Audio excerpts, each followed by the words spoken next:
The blood on her hands was still warm when she looked up and saw him standing in the doorway of the barn, his weathered face pale with shock, and something that looked almost like reverence. Zelda Zimmerman had just done what 3 men and 1 useless veterinarian said was impossible, and now the newborn calf was breathing steadily in the straw while its mother lowed softly, alive against all odds. Red Cloud. Nebraska had been suffering through one of the worst springs anyone could remember in 1883, with late freezes killing off early grass and leaving the cattle weak and susceptible to every illness that swept through the plains. Zelda had arrived in town 6 weeks earlier on the westbound train, carrying nothing but a worn carpet bag and a letter of introduction to the local school teacher who had advertised for an assistant. She was 22 years old, daughter of a physician back in Pennsylvania who had taught her everything he knew before dying of consumption the previous winter.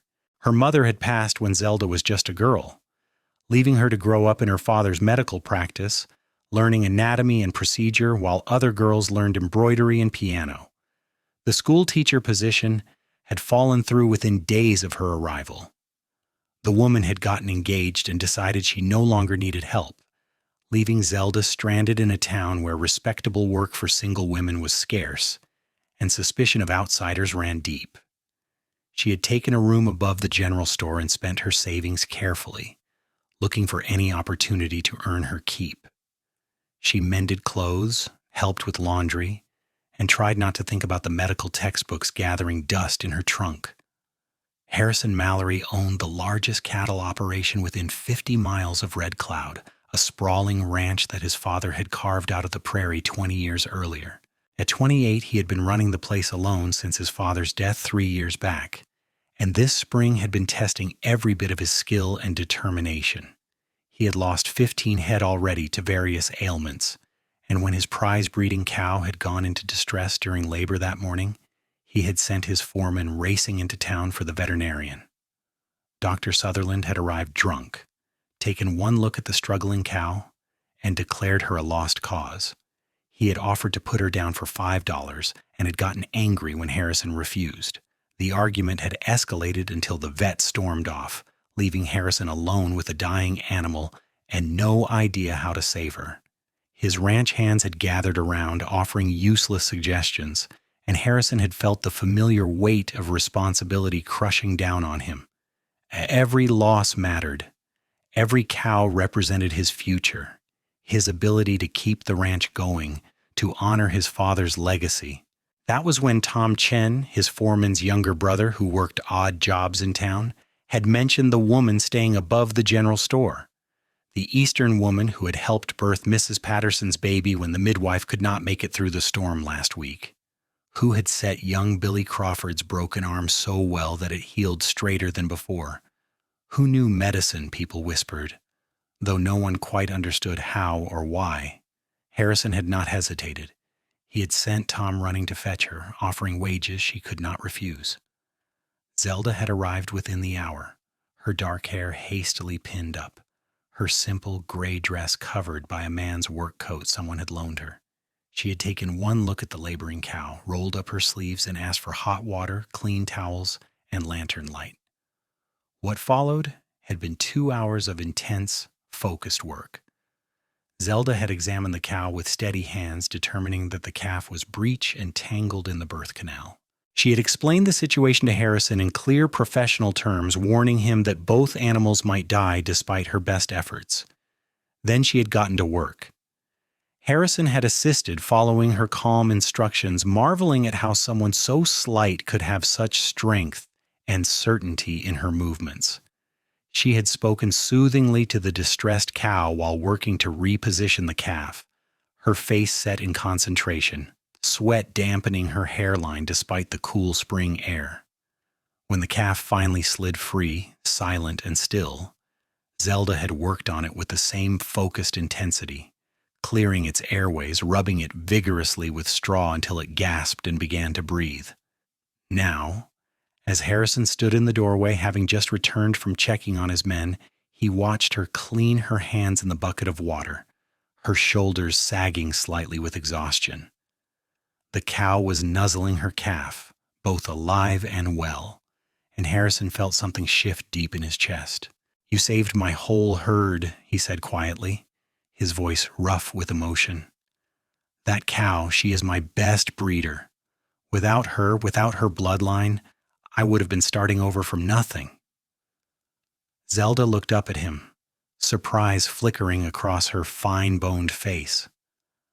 "I only saved 2 animals, Mr. Mallory, hardly your whole herd." "You do not understand." Harrison stepped into the barn, moving closer.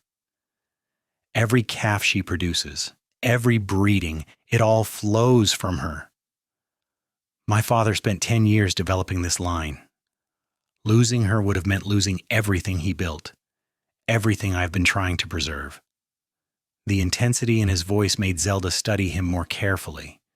She saw the lines of strain around his eyes, the tension in his broad shoulders, the calluses on his hands that spoke of endless work. This was not a man given to exaggeration or easy sentiment. "I am glad I could help," she said simply, drying her hands on a towel. "Though I must say that veterinarian should be ashamed. This was difficult, but far from impossible. With proper care and attention, both will recover fully." "Where did you learn to do this?" Harrison asked, moving to stand beside the stall, watching the calf try to stand on wobbly legs. "My father was a physician. I assisted him for many years." Zelda's voice softened slightly. "He believed that the principles of medicine applied to all creatures. When I was 15, I helped him treat a farmer's horse that had torn its leg. After that, we often worked on animals as well as people." "Why did you come west?" The question hung in the air between them. Zelda met his gaze steadily, seeing genuine curiosity rather than suspicion. "My father passed last winter. I had no other family, no prospects. The town we lived in did not approve of women practicing medicine, even as assistants. I thought perhaps the frontier might be different." Harrison nodded slowly. "It can be different, but it can also be harder. More set in old ways than you might expect." "I have noticed," Zelda said dryly, thinking of Dr. Sutherland's fury when he had heard about the baby she had helped deliver. The man had spent an entire afternoon at the saloon ranting about women overstepping their bounds. "What I'm trying to say poorly," Harrison continued, "is that I would like to hire you as my ranch veterinarian. I have 40 head of cattle, a dozen horses, various other animals. They need regular care, and this spring has shown me that I cannot rely on Sutherland." Zelda stared at him. "You want to hire me? Permanently?" "If you are willing. The pay would be fair, better than you could make doing laundry. There's a small cabin on the property, used to house my father's foreman before he moved to the larger bunkhouse. It is empty now, clean, private. You would have your own space." The offer was so unexpected that Zelda found herself speechless for a moment. She had been preparing herself for the likelihood of having to move on again, to try another town farther west. The idea of steady work, of using the skills her father had taught her, of having her own home, however small, seemed almost too good to be true. "People will talk," she said finally. "A single woman living on your ranch." "People always talk." Harrison's jaw set stubbornly. "But the cabin is a good quarter-mile from the main house and bunkhouse. You would have complete privacy, and anyone who works on this ranch will treat you with absolute respect, or they will find themselves looking for new employment." Zelda studied him, trying to read his motivations. She had learned to be wary of men making generous offers, knowing how often they came with unspoken expectations. But Harrison Mallory met her gaze without flinching, his expression open and honest. She saw no hidden agenda, only sincere need and respect for her abilities. "I would need access to medical supplies," she said slowly. "Proper equipment. I will send to Omaha for whatever you need. Make a list. And I would need to be able to continue helping people in town if they require medical assistance. I will not turn away someone in need. I would not ask you to." Zelda took a deep breath, feeling the weight of the decision. Then she extended her hand, still faintly stained despite washing. "Then I accept your offer, Mr. Mallory." Harrison's hand engulfed hers, warm and solid and calloused from hard work. "Call me Harrison. If we are going to be working together, we should use given names." Zelda, she replied, and felt the strange thrill of possibility race through her. The next morning dawned clear and cool, with the promise of real spring finally arriving. Harrison had sent Tom Chen to help Zelda move her few belongings from the room above the general store to the cabin on the ranch. The cabin was small but well built, with a main room that served as living space and kitchen, a separate bedroom, and a covered porch that looked east toward the rising sun. Someone, probably Harrison himself, had cleaned it thoroughly and left a stack of firewood by the stove. Zelda stood in the doorway, breathing in the scent of prairie grass and distant cattle, and felt something in her chest loosen. For the first time since her father's death, she had a home. Not just a rented room or temporary lodging, but a place that was hers where she could stay as long as she proved her worth. Harrison arrived mid-morning with a wagon full of supplies, including a sturdy wooden chest that he carried into the cabin himself. "I found this in the barn," he explained, setting it down in the main room. "It was my mother's. She used it for storing linens, but I thought you might use it for medical supplies." "It is beautiful," Zelda said, running her hand over the smooth wood. "Are you certain your mother would not mind?" "She died when I was 12, Harrison said quietly. "I think she would be glad to see it used for something important." Over the following weeks, Zelda settled into her new role with a sense of purpose she had not felt in months. She examined every animal on the ranch, making detailed notes on their health and needs. She treated a horse with colic, lanced an abscess on a cow's leg, and spent hours observing the herd to understand their patterns and behaviors. Harrison accompanied her on many of these rounds, and she found herself appreciating his quick mind and genuine interest in her methods. He was different from the men she had known back east. There was a quietness to him, a steadiness that came from years of hard work and responsibility. He rarely wasted words, but when he spoke, it was with thought and intelligence. He asked questions about her techniques, remembered her explanations, and implemented her suggestions without hesitation. The ranch itself was impressive, covering several thousand acres of rolling prairie.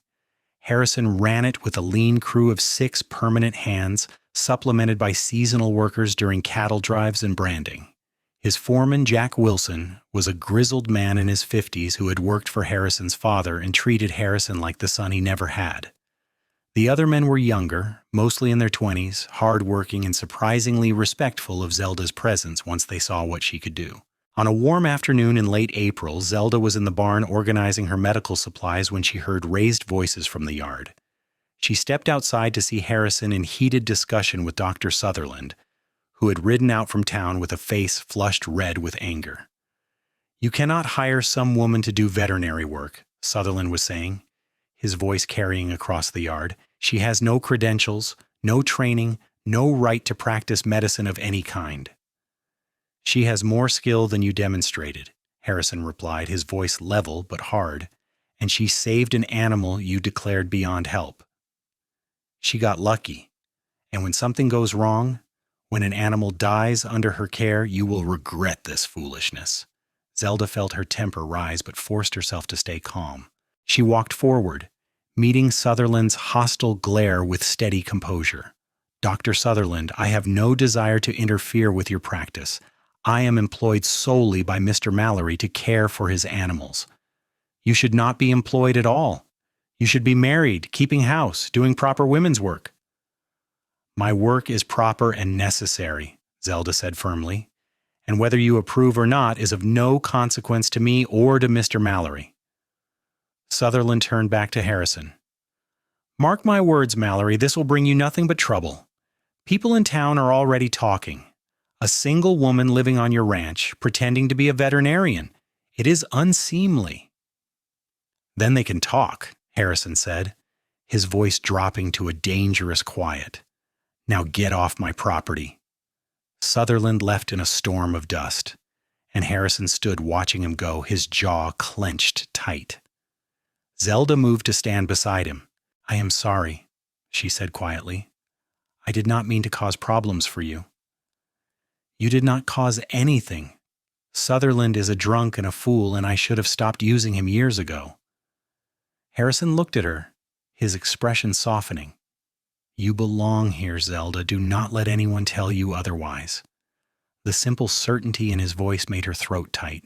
She nodded, not trusting herself to speak, and returned to the barn, very aware of the warmth that had bloomed in her chest at his words. As spring deepened into early summer, the ranch came alive with activity. The cattle grew fat on new grass. The horses were worked and trained, and Zelda found herself busier than she had ever been.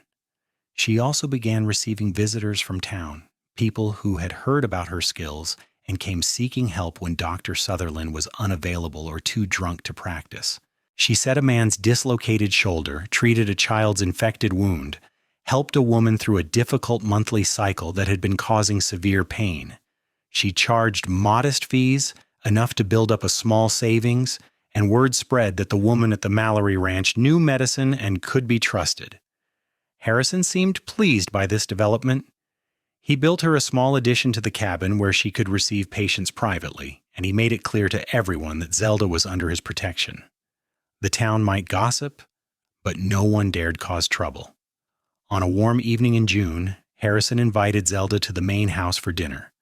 His housekeeper, an older widow named Mrs. Dawson, who came in 3 times a week, had prepared a roast, and Harrison said it seemed foolish for Zelda to eat alone when there was plenty. The main house was larger than Zelda had expected, built of solid timber with a wide porch and large windows. Inside it was clean but sparse, furnished with sturdy furniture that showed signs of age and use. Harrison led her to a dining room where the table was set for 2.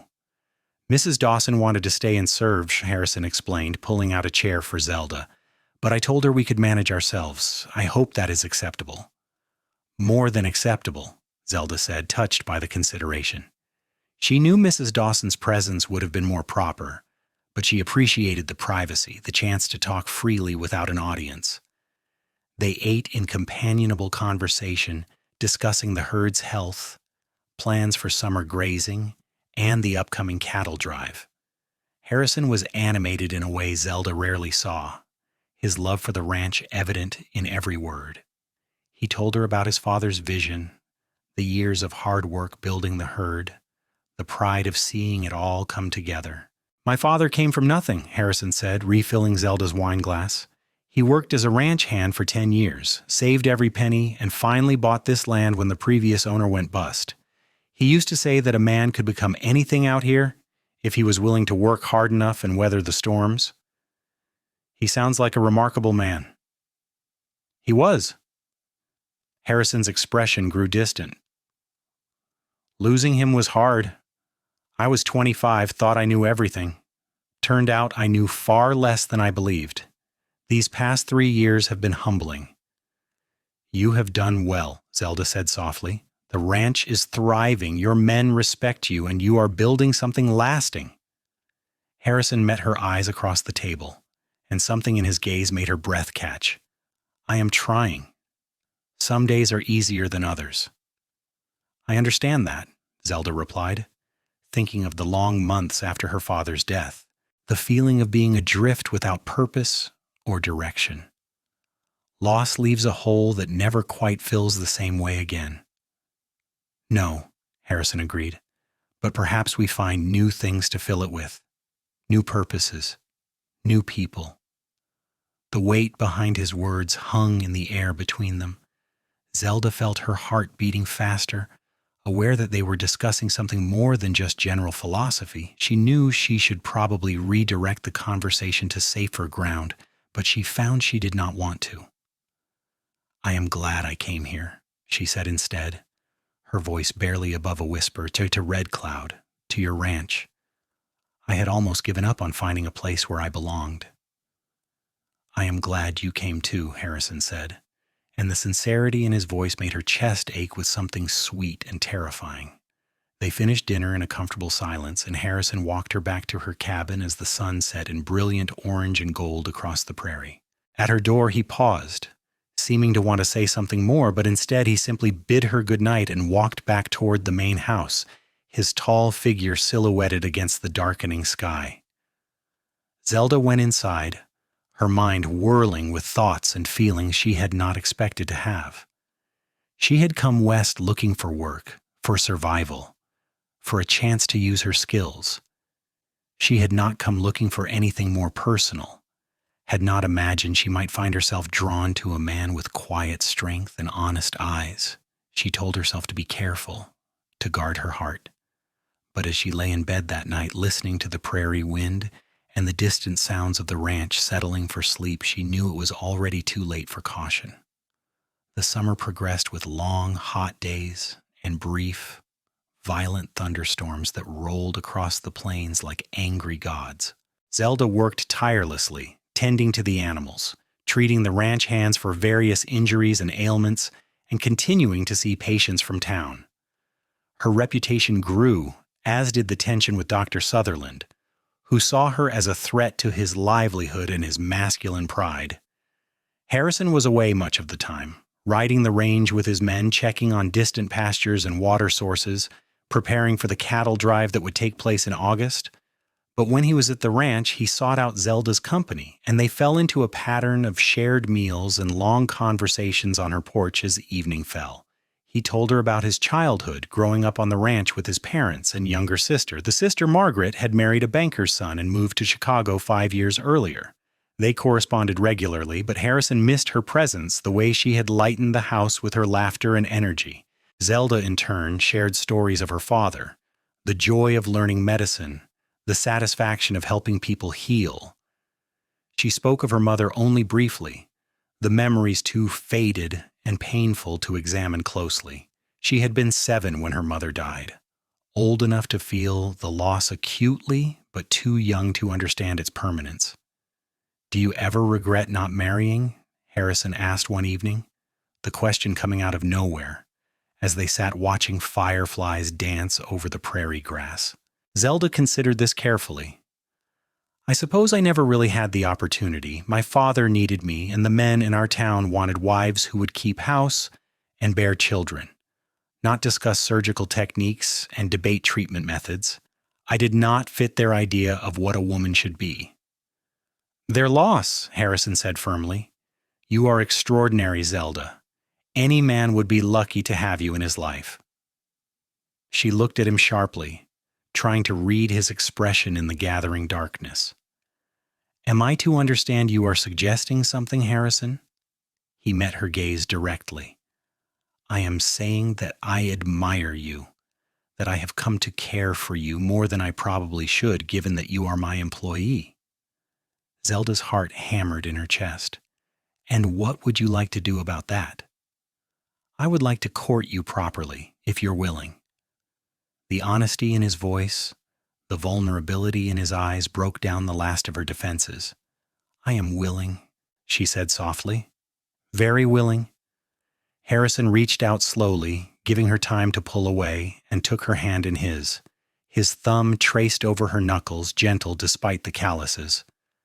"I cannot offer you an easy life. The ranch demands everything. But I can offer you partnership, respect, and whatever lies in my power to make you happy." "I have never wanted an easy life," Zelda replied, squeezing his hand. "I want a purposeful one, and I believe I have found that here with you."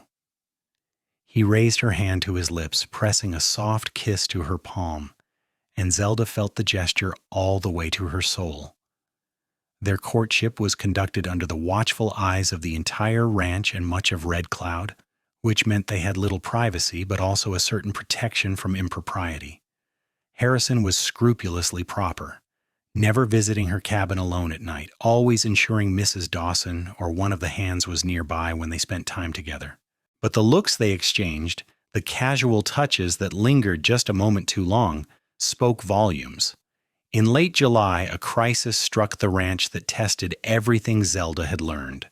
One of the horses, a valuable stallion that Harrison had purchased the previous year, came down with colic so severe that it threatened his life. Zelda worked through the night, administering treatments, walking the horse for hours to keep his gut moving, monitoring every symptom with exhaustive care. Harrison stayed with her the entire time, following her instructions without question, trusting her judgment completely. As dawn broke and the horse finally showed signs of improvement, they stood together in the stable, exhausted and relieved. You did it again, Harrison said, his voice hoarse from lack of sleep. You saved him. We saved him, Zelda corrected, leaning against the stall door. I could not have managed alone. Harrison moved closer, and despite their fatigue, despite the impropriety, he pulled her into his arms. Zelda went willingly, resting her head against his chest, feeling his heartbeat strong and steady beneath her cheek. I love you, he said quietly, the words rumbling through his chest. I think I have loved you since I saw you covered in blood and utterly fearless, bringing life into the world when everyone else had given up. Zelda pulled back just enough to look up at him, seeing the truth of his words in his eyes. I love you too, she whispered. I did not expect to, did not plan for it, but I do. He kissed her then, soft and sweet and full of promise, and Zelda felt the last piece of her heart fall into place. This was where she belonged, not just on this ranch, in this town, but with this man who saw her for who she truly was and loved her all the more for it. The cattle drive in August was a massive undertaking that took Harrison and most of his men away for 3 weeks. Jack Wilson stayed behind with 2 younger hands to watch the ranch, and Zelda found herself serving as both veterinarian and unofficial overseer, handling problems as they arose and keeping everything running smoothly. She also dealt with an influx of patients from town, as Dr. Sutherland had apparently gone on an extended drinking binge and was unavailable for anything resembling medical care. Zelda treated everything from a broken arm to a difficult childbirth, and by the time Harrison returned, dusty and exhausted, but with a successful sale behind him, she had firmly established herself as Red Cloud's de facto physician. Harrison heard about this from Jack Wilson before he even reached the main house. He found Zelda in her cabin updating her medical notes and pulled her into a long embrace. I missed you, he said simply. 3 weeks felt like 3 months. I missed you too, Zelda replied, breathing in the scent of him, dust and horse and prairie sun. But we survived, and your ranch is in good order. My ranch, Harrison repeated, pulling back to look at her seriously. I want it to be our ranch, Zelda. I want you to marry me, not as my employee or my companion, but as my wife and partner in all things. Zelda felt tears prick her eyes, happy tears that she did not try to hide. Yes, she said, her voice breaking slightly. Yes, I will marry you. Harrison produced a ring from his pocket, simple gold with a small sapphire that caught the lamplight. It was my mother's, he explained, slipping it onto her finger. My father gave it to me before he died, told me to save it for someone special. I will treasure it, Zelda promised, looking down at the ring, feeling the weight of commitment and love that came with it. They were married in late September, in a small ceremony at the church in Red Cloud. Harrison's sister Margaret came from Chicago with her husband and 2 children, delighted to meet the woman who had captured her brother's heart. Jack Wilson served as best man, and Mrs. Dawson wept happy tears throughout the entire ceremony. The town turned out in surprising numbers despite the gossip and controversy that had surrounded Zelda's arrival. People who had benefited from her medical care came to show their support, along with Harrison's business associates and neighboring ranchers who respected his judgment. Even a few of those who had initially disapproved seemed to have softened, won over by Zelda's competence and Harrison's obvious devotion. Dr. Sutherland did not attend, but no one expected him to. After the ceremony, there was a reception at the ranch, with tables set up in the yard and food contributed by neighbors and friends. Zelda, wearing a simple but beautiful dress that Margaret had helped her choose, moved through the crowd on Harrison's arm, feeling more accepted and welcomed than she had dared to hope. As evening fell and the celebration continued with music and dancing, Harrison pulled Zelda away from the crowd, leading her up to the porch of the main house. Happy? He asked, tucking a strand of hair behind her ear. Happier than I knew I could be, Zelda replied honestly. I came here expecting nothing, hoping for survival, and I found everything. So did I, Harrison said, kissing her softly. You gave me back my future, Zelda, not just by saving that cow and her calf, but by showing me that life could be more than just work and responsibility, that I could have love and partnership and joy. They stood together watching the sunset paint the prairie in shades of pink and gold, listening to the sounds of their friends and family celebrating below, and Zelda felt a profound sense of peace. She had found her place in the world not despite her skills and independence, but because of them. She had found a man who valued her mind as much as her heart, who saw her as an equal partner rather than a possession. The first year of their marriage was marked by hard work, deep joy, and the inevitable adjustments of two independent people learning to share their lives. Zelda moved into the main house but kept the cabin for her medical practice, which continued to grow as more people from Red Cloud and surrounding areas sought her care. Dr. Sutherland's practice dwindled as his drinking worsened, and eventually he left town altogether, heading farther west where his reputation had not yet caught up with him. The town council approached Zelda about serving as Red Cloud's official physician, but she declined, preferring to work independently without the politics and paperwork that would come with an official position. Harrison supported this decision completely, just as he supported everything Zelda wanted to do. They ran the ranch together, with Zelda handling the medical aspects and Harrison managing the business and daily operations.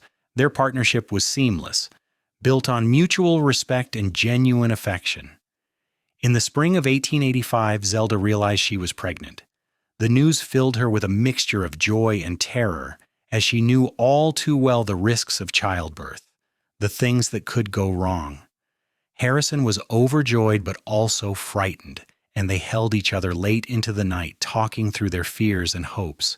"You are strong," Harrison said, his hand resting on her still flat stomach. "You are the strongest person I know, and I will be with you every step of the way."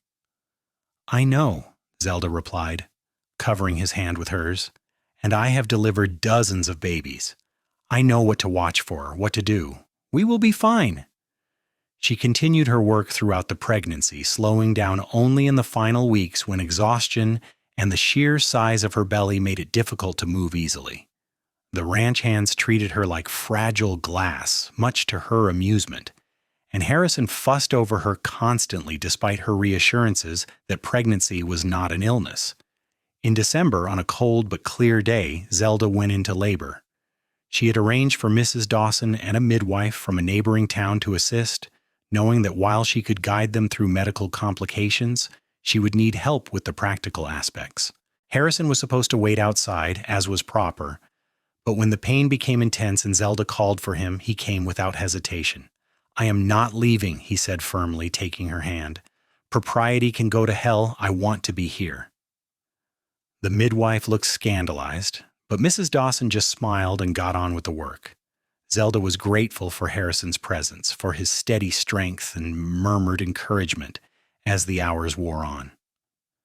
When their son finally arrived, squalling and healthy, with Harrison's dark hair and what would prove to be Zelda's gray eyes, they both wept with relief and joy. "Henry," Zelda said, looking down at the tiny, perfect face, "we should call him Henry after your father." Harrison kissed her forehead, his own face wet with tears. "Henry Harrison Mallory. He is perfect. You are perfect." The years that followed were full and rich, marked by the rhythms of ranch life and the joys and challenges of raising a family. Henry grew into a bright, curious boy who loved following his mother around as she tended to animals and helped patients. 2 years after Henry's birth, Zelda delivered a daughter they named Sarah, who had her father's stubbornness and her mother's quick mind. The ranch prospered under their joint management. Harrison expanded the herd carefully, and Zelda's medical expertise kept livestock losses to a minimum. They became known throughout the region as progressive ranchers who treated their workers fairly and ran their operation with intelligence and care. Zelda's medical practice also grew, and she took on an assistant in 1890, a young woman from Omaha who had faced the same prejudices Zelda had overcome. She trained the woman carefully, passing on everything her father had taught her, determined to create opportunities for other women who wanted to practice medicine. Red Cloud itself changed around them. The railroad brought more people, more commerce, more growth. The town incorporated officially, built a proper schoolhouse, and eventually hired a real doctor, a young man fresh from medical school in Boston who treated Zelda as a colleague rather than a threat. They consulted on difficult cases, shared resources, and between them provided the town with better medical care than most frontier settlements could boast. Through it all, Harrison and Zelda remained partners in every sense of the word. They disagreed sometimes, argued occasionally about ranch decisions or how to handle the children, but they always came back to the fundamental respect and love that had brought them together. Harrison never stopped being grateful for the day Zelda had walked into his barn and saved not just his cow, but his entire future. Zelda never stopped being thankful for the man who had seen her value when others saw only impropriety and unfeminine ambition. On their 10th wedding anniversary, Harrison arranged a surprise party at the ranch, inviting everyone who had been part of their journey. Margaret came from Chicago with her family, now including 4 children. Jack Wilson, now fully retired and living in a cottage on the ranch property, made a speech about how he had known from the first day that Harrison and Zelda were meant for each other. Mrs. Dawson, still keeping house for them despite her advancing age, wept happy tears and insisted on dancing with Harrison. As the party wound down and their children were put to bed, Harrison and Zelda walked out to the barn where they had first met. The breeding cow that Zelda had saved was long gone, but her descendants made up a significant portion of the herd, their strong bloodlines exactly what Harrison's father had dreamed of creating. "Do you remember that day?" Harrison asked, leaning against the barn door, pulling Zelda close against his side. "Every detail," Zelda replied. "I was terrified I would fail, that both animals would die, that I would prove everyone who doubted me right. But you did not fail. You never do." Zelda laughed softly. "I have failed plenty of times, but not that day, thank God." "You gave me everything, Zelda, not just a saved cow, but a saved life. My life. I was drowning before you came, buried under responsibility and loneliness and the fear that I was not enough. You showed me I could be more." "We showed each other," Zelda corrected, tilting her head up to kiss him. "I was lost too until I found you, until I found this place where I could be fully myself." They stood together in the darkness, listening to the sounds of the ranch settling for the night, and Zelda thought about the journey that had brought her here. The losses and the risks, the leap of faith in boarding that westbound train, the uncertainty and fear. All of it had led to this moment, this life, this love. In 1895, when Henry was 10 and Sarah 8, they welcomed a third child, another son they named James. By this time, the ranch was so well established and profitable that Harrison and Zelda could afford to hire additional help, allowing them more time with their growing family. They took trips to Omaha and Denver, exposed their children to culture and education beyond what Red Cloud could offer, but always returned home to the prairie they both loved. Henry showed an early aptitude for ranching and for veterinary medicine, often helping his mother with her work. Sarah was more interested in the business side of things, poring over account books and asking her father endless questions about cattle prices and market conditions. James, as he grew, proved to be the dreamer of the family, fascinated by books and stories, talking about seeing the world beyond Nebraska. Harrison and Zelda encouraged all three, determined that their children would have choices and opportunities. They saved money for education, made sure all 3 children learned to read and write well, and taught them that hard work and integrity were the foundations of any success. The ranch continued to prosper into the new century. By 1900, the Mallory Ranch was one of the most successful operations in the region, known for high-quality cattle and progressive management. Harrison had become a respected voice in regional ranching associations, and Zelda had quietly revolutionized medical care in rural Nebraska, training a network of women practitioners who served communities across the state. They faced challenges, of course, drought years and hard winters, cattle diseases and market fluctuations, the ordinary struggles of raising children and maintaining a marriage over decades. But they faced everything together, drawing on the partnership that had been forged in that barn so many years ago. When Harrison turned 50 in 1905, Zelda organized a massive celebration at the ranch, bringing together family, friends, workers, and business associates. Their children, now young adults, helped with the planning, and even arranged for Margaret to come from Chicago with her now grown children. During the party, Jack Wilson stood up to make a toast. He was in his 80s now, moving slowly but still sharp as ever. "I have known Harrison since he was a boy," Jack said, his voice carrying across the crowded yard. "Watched him grow into a man, take over this ranch, weather losses that would have broken lesser men. But I never saw him truly happy, truly whole, until Zelda came into his life. She was not what anyone expected. She was better.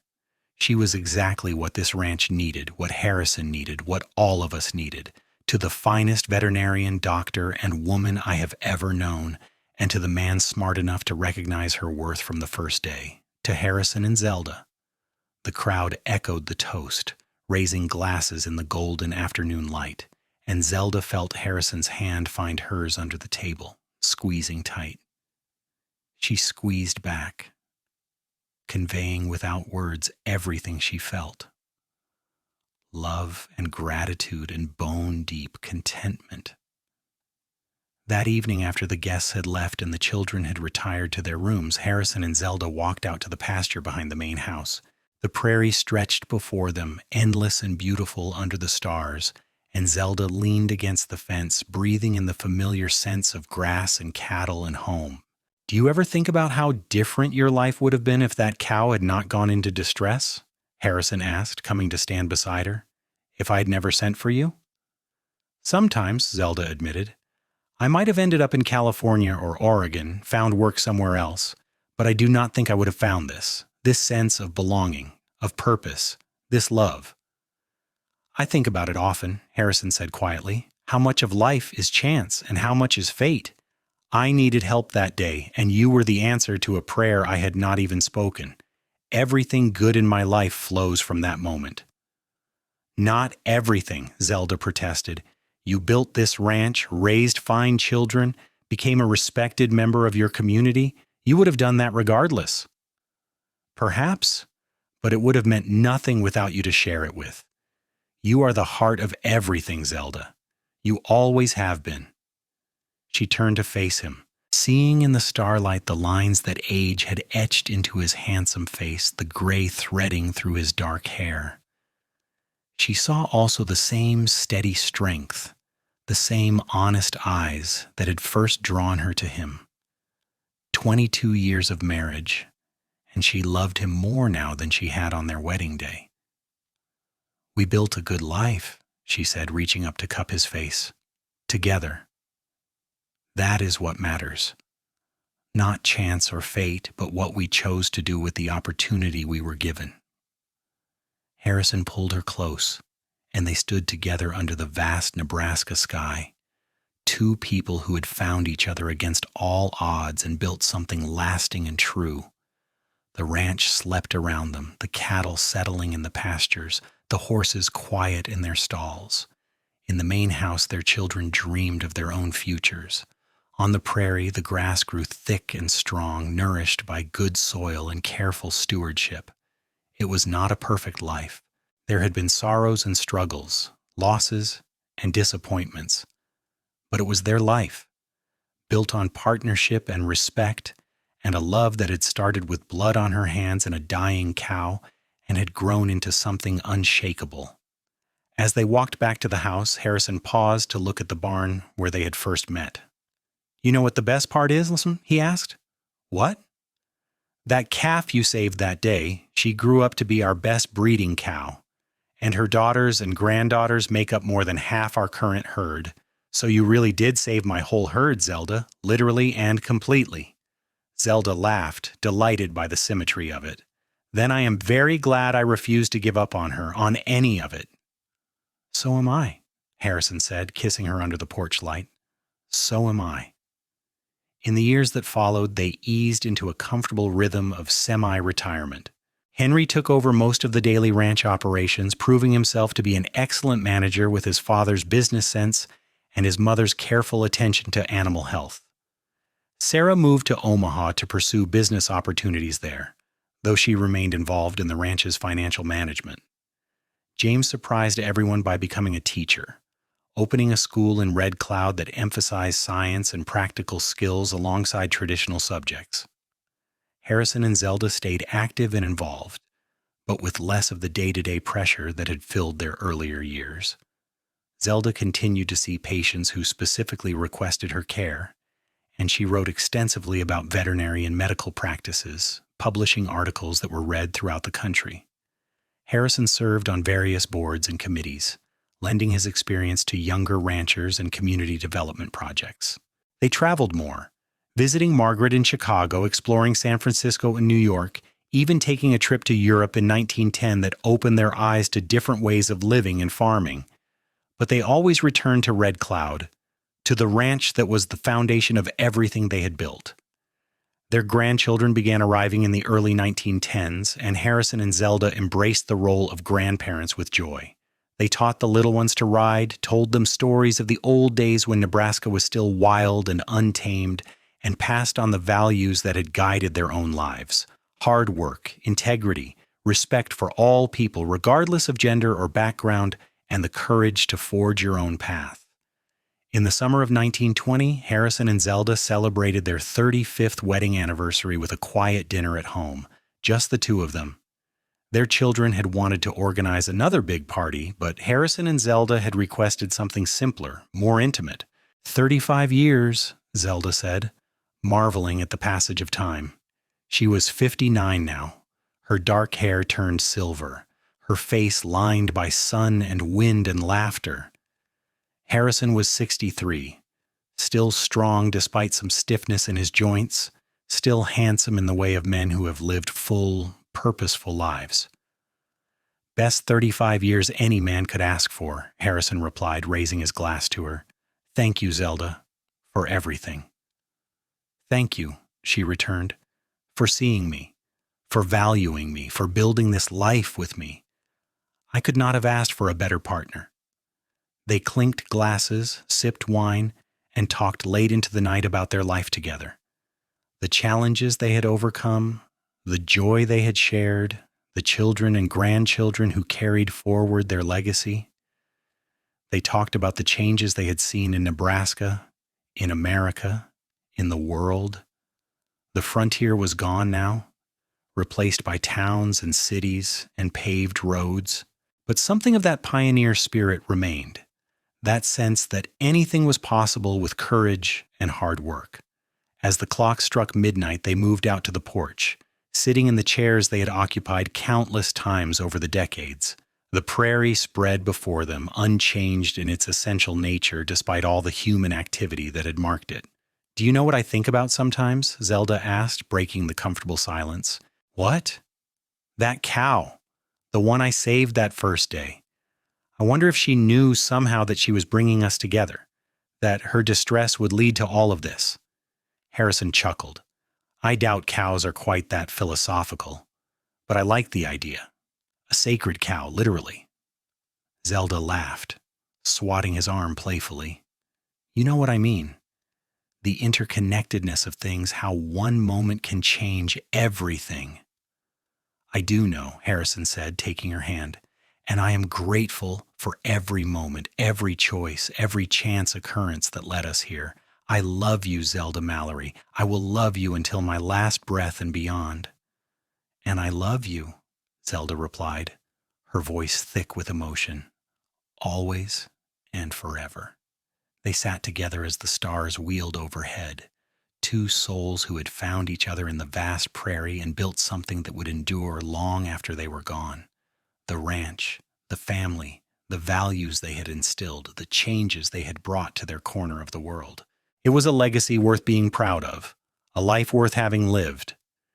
Harrison and Zelda remained active well into their 70s, though they slowed considerably as age took its inevitable toll. Harrison developed arthritis that made riding difficult, though he still insisted on checking the cattle from a wagon most days.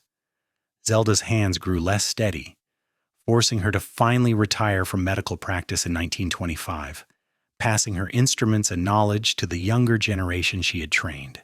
They spent more time with their grandchildren, who now ranged from teenagers to young adults starting their own lives. They watched with pride as Henry expanded the ranch even further, incorporating new techniques and technology while maintaining the core values they had established. Sarah became a prominent businesswoman in Omaha, advocating for women's economic rights and opportunities. James's school flourished, becoming known throughout Nebraska for its innovative curriculum. On a warm spring day in 1928, Harrison and Zelda took a slow walk out to the pasture, moving at a pace their aging bodies could manage. They had been married 43 years, partners for even longer, and they still sought each other's company above all others.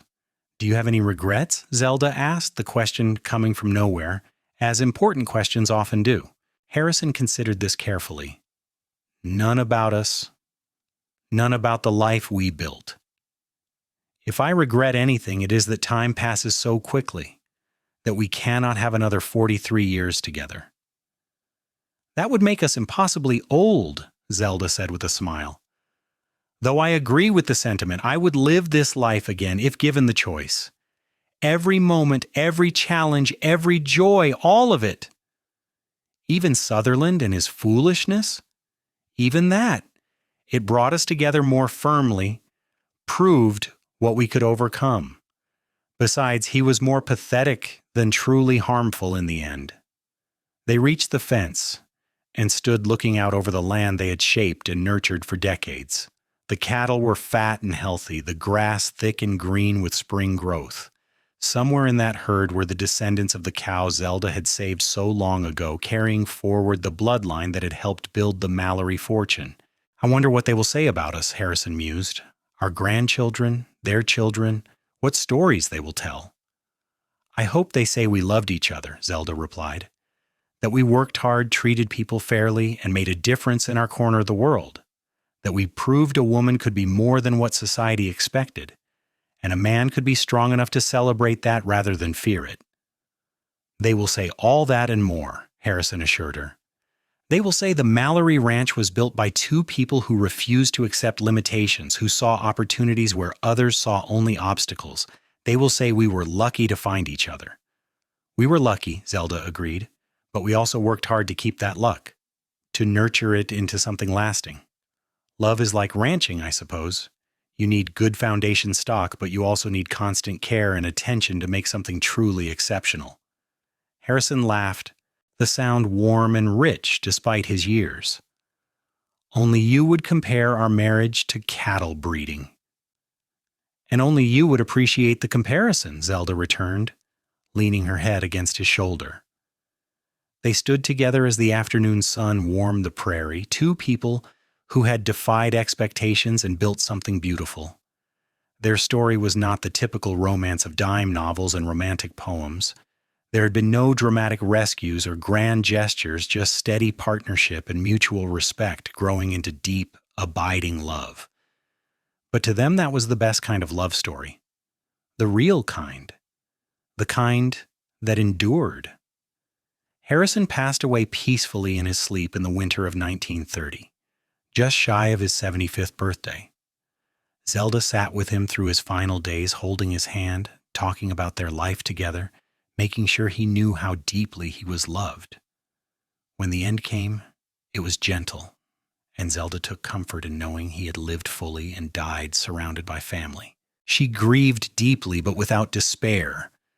They had had 45 years together, which was more than many couples received, and those years had been rich with meaning and joy. She missed him constantly, felt the absence of his presence like a missing limb, but she did not regret a moment they had shared. Zelda lived another 5 years, remaining sharp and active almost to the end. She spent time with her children and grandchildren, wrote her memoirs with James's help, and continued to offer advice on ranch and medical matters to anyone who sought it. She corresponded with women across the country who had heard her story and been inspired to pursue their own dreams despite societal opposition. In the spring of 1935, feeling her own strength beginning to fail, Zelda gathered her family around her at the ranch. Henry and Sarah and James, their spouses and children, all assembled in the main house that had been home for so many years. "I want you all to know," Zelda said, her voice still clear despite her age, that I have lived an extraordinary life. Not because of any special greatness in me, but because I was given opportunities, and I had the courage to take them. I want you all to have that same courage, to see possibilities rather than limitations, to build partnerships based on respect and equality, to work hard but also to love deeply. Her eldest grandson, Harrison II, named for his grandfather, asked the question they all wanted to know. What was the secret, grandmother, to having the kind of marriage you and grandfather had? Zelda smiled, thinking back to that day so long ago when she had walked into a barn and changed her life forever. The secret was seeing each other clearly. Your grandfather never needed me to be less than I was so he could be more, and I never needed him to prove anything except that he would stand beside me as an equal partner. We built everything together, respecting each other's strengths, supporting each other's weaknesses.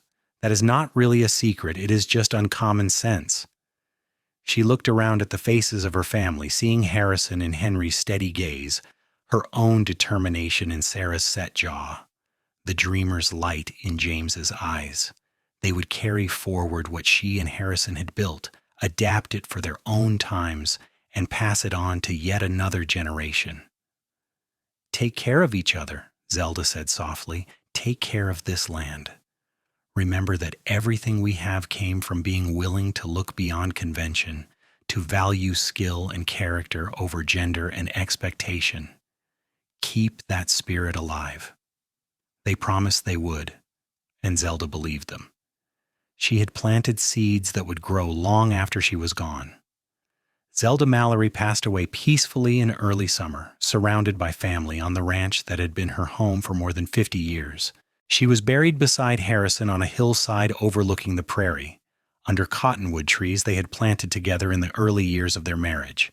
The funeral was attended by hundreds of people whose lives she had touched, through medical care, through her example, through the quiet revolution she had sparked by simply being herself. The ranch continued under Henry's management, thriving through the Depression years and beyond. Sarah returned from Omaha to help during the hardest times, bringing her business expertise to keep the operation solvent when so many others failed. James used the ranch as an example in his teaching, showing how progressive values and traditional hard work could combine to create something lasting.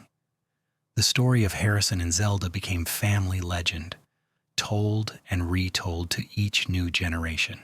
The story of the woman who could birth a calf when the vet refused, who saved not just one animal but an entire legacy. The story of the cowboy who saw her worth and said, "You saved my whole herd," meaning so much more than just cattle, meaning his future, his hope, his heart.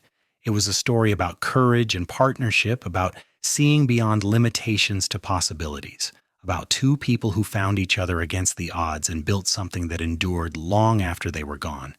It was a love story, yes, but also a story about respect and equality and the power of recognizing worth wherever it appears. And every year when the spring calves were born on the Mallory Ranch, someone would remember that first calf, the one that should have died but lived because a woman refused to accept failure. That calf whose salvation brought two souls together and changed everything that followed. It became tradition to name one calf each year, Zelda or Harrison, keeping their memory alive in the continuing life of the ranch. The cabin where Zelda had first lived was preserved and eventually turned into a small museum, celebrating her contributions to veterinary medicine and frontier healthcare. Her medical instruments, her notes and writings, the simple furnishings she had used, all were carefully maintained as testament to what one determined woman had accomplished. The main house remained in the family, lived in by Mallory descendants who continued to run the ranch into the modern era. And on the porch, where Harrison and Zelda had spent so many evenings talking and planning and simply being together, their great-great-grandchildren still sat on summer nights, looking out over the prairie and hearing the stories of the remarkable pair who had started it all. It was a legacy built on love and hard work, on courage and partnership, on refusing to accept the limitations others tried to impose. It was the story of the Wild West at its best, where people could remake themselves, where skill and determination mattered more than pedigree or convention, where two people who should never have met could find each other and build something extraordinary. Harrison and Zelda's story proved that the greatest adventures were not always the most dramatic, that the most lasting impact came not from grand gestures, but from daily commitment to shared values and mutual respect. That love, real love, was built in ordinary moments and extraordinary partnerships, in seeing each other clearly and choosing each other completely. And it all started with blood on her hands, a dying cow, and a desperate cowboy who had the wisdom to look beyond convention and the humility to accept help from an unexpected source. From that moment of crisis came a lifetime of partnership, a legacy that endured, and a love story that would be told for generations to come. The prairie still stretched wide and beautiful under Nebraska skies. The ranch still prospered under Mallory management. And somewhere in the vast grasslands, the descendants of that first saved calf still grazed, living proof that one act of skill and courage could echo through time, changing everything that followed. It was a fitting memorial to two people who had changed their corner of the world by simply being true to themselves and to each other, who had proven that love and respect could overcome any obstacle, and who had built something that would endure as long as the prairie grass grew and the western wind blew free.